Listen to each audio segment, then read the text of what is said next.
Seasonal anime. It's a very interesting to go about, especially when not knowing what to watch, and for me, I feel like with every new season that comes around, the choices and decisions of deciding what to watch becomes very scarce. A lot of the time, I tend to sit there and contemplate whether or not I should really spend my time watching a show that may or may not be worth my time. However, as of recently, I've decided to drag myself back into the swing of things and pick up some anime I may have missed over the past few months or so. And from the needle of the stack, I found a little up-and-coming anime that many of you probably already know of by now, known as Ranking of Kings. An anime that was picked up by the legendary Wit Studios, home of both the original 3 seasons of Attack on Titan and Vinland Saga, to name a few. So right off the bat, I had to look into the series after realizing the potential that Wit may have seen from the source material of the manga.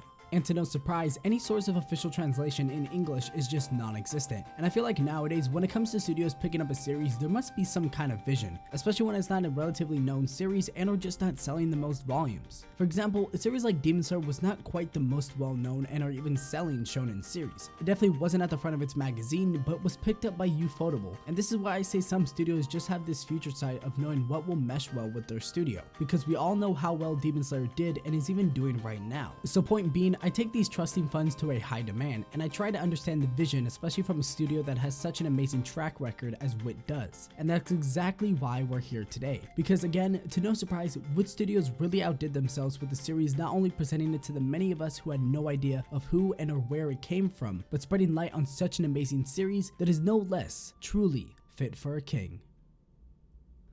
So like any other series, first impressions are a big deal, and I tend to play it by a 3-rule episode on whether or not I should continue the series or not, and that's even if I decided to pick it up in the first place. But with Ranking of Kings, I felt as if this series was something special, with right off the bat stunning visuals, animations, and characters that make you want to ask questions about what this series is exactly going to be about. I want to say though, with how open and broad that this series is with its introduction, it certainly can't be executed with just any other series. It's something for sure that is really niche and can only really hit with the progression of a certain few anime and how they're tackled. And I think when it comes to the Ranking of Kings, all those elements slowly but surely fall into place as the journey begins to commence forth. So when you step into the world, you begin by being introduced to our main character, Boiji, a prince son of one of the greatest kings in the land, a child who is unable to either hear nor speak or even wield a sword for that matter. And you wouldn't really see him as someone to an inherited will to the throne, and as many people do agree, there's obviously something really special about him, and that's not just something he can figure out on his own, you know, with not only being a kid and all. And to little to no surprise, his encounter with someone he would soon to become friends with for the rest of his journey, Kage. At first, I thought he was some sort of beetle before watching this series, but it was quickly shown that in this world he has a shadow that lies away from the despair of other people.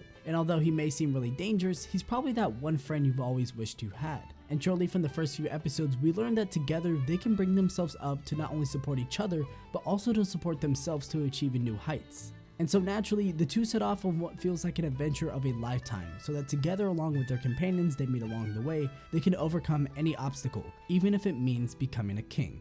Now, I think when it comes to the main themes of this story, while presenting what looks to be such a light-hearted world, is very misleading and all for the right reasons. As much as every single scene draws the attention to the eye, this story is a lot darker than someone would genuinely expect. And that's not to say we're going to be seeing our main character Boiji going through the eclipse, but it's really interesting to see how something as easygoing as the setting of the world goes about its depth in such a short amount of time. And I think when looking at other seasonals, as I mentioned earlier, Ranking of Kings is really a story and captivating series that is breaking a bit of the boundaries from where you're used to in terms of something to experience on a week-to-week basis, but nothing really out of comprehension. More so, it's really just sticking to the basics and implementing the most positive themes with its own twist on certain aspects that blend together for such a non-groundbreaking series, yet still something worth the watch. I mean, just by the visuals alone, it's already captivating enough with the immense amount of sakuga to keep you going, but it also sticks to what we know is needed for a great story and executes it on it just right. Whereas many of you know, a lot of series nowadays try too hard to implicate a story that seems too obvious, but with Ranking of Kings, the standard knowledge of storytelling thrives upon its own story along the way. For a little bit though, let's head over and talk about one of, if not what personally drove me to loving this series, and that is the characters, specifically our main two being Boiji and Kage.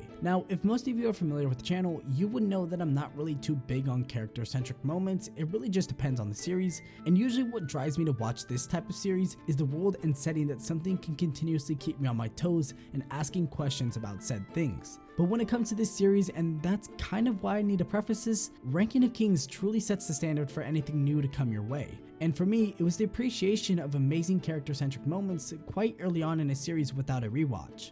And I would have to say that literally within just the first few episodes of the series had me already feeling like I was with these characters for what felt like more than a 100 episode series. And that's not something you can usually say happens often. And of course, everyone's interpretation of characters and scenes are different, but from not just myself, but many others around, they feel the same way. And I can't really go out of my way to express that enough about everything from Boiji's judgment of himself and how everyone else perceives him in episode 1, to the delivery of Kage's backstory in episode 2, and how that was magnificently brought to light and shed a tear to my eye, to even with the way to the slow and steady growth of Daida's character throughout the series thus far. I think the characters thus far have so much potential for the longevity of the series, and again, with no official English translations as of yet, it's going to keep us, the anime onlys, no less but on our toes for these characters in the near future. And as of right now, with the journey proceeding as it is, a character like Boiji with his demanded need for respect and Kage with the judgment of being right there besides Boiji makes for an interesting and well-demanding duo. Nonetheless, the cast of Ranking of Kings makes for one hell of a ride, and everyone has a story to which they gladly portray in a lot of episodes, no matter the character and or their role. Everyone has something to say and can contribute to the cause of the story, making for one interesting take on who shall really inherit to the throne.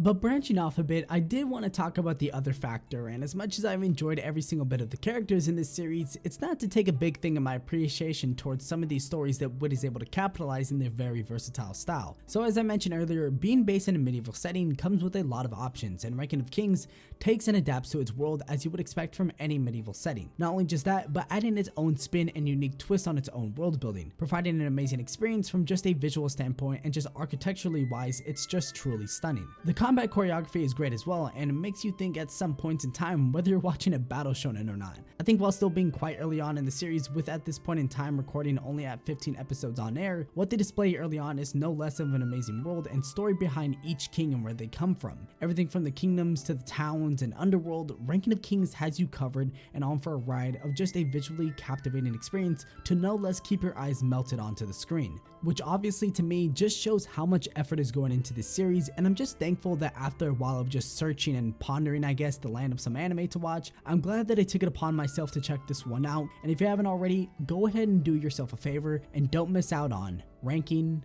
of Kings. So with that, everyone, I think that about wraps things up. This has been Augie. As always, make sure if you enjoyed the video to leave a like and subscribe to the channel if you have not already. Make sure to also leave a comment on today's video and let me know what you think about this series of Ranking of Kings. And of course, don't forget to turn on the bell notifications, that way you never miss out on one of your favorite anime and or manga videos. We also have a Discord in the link in the description box down below if any of you would like to join. And with that, everyone, my Twitter is at AnimeAugie, and I'll make sure to catch each and every single one of you guys in the next video. Peace.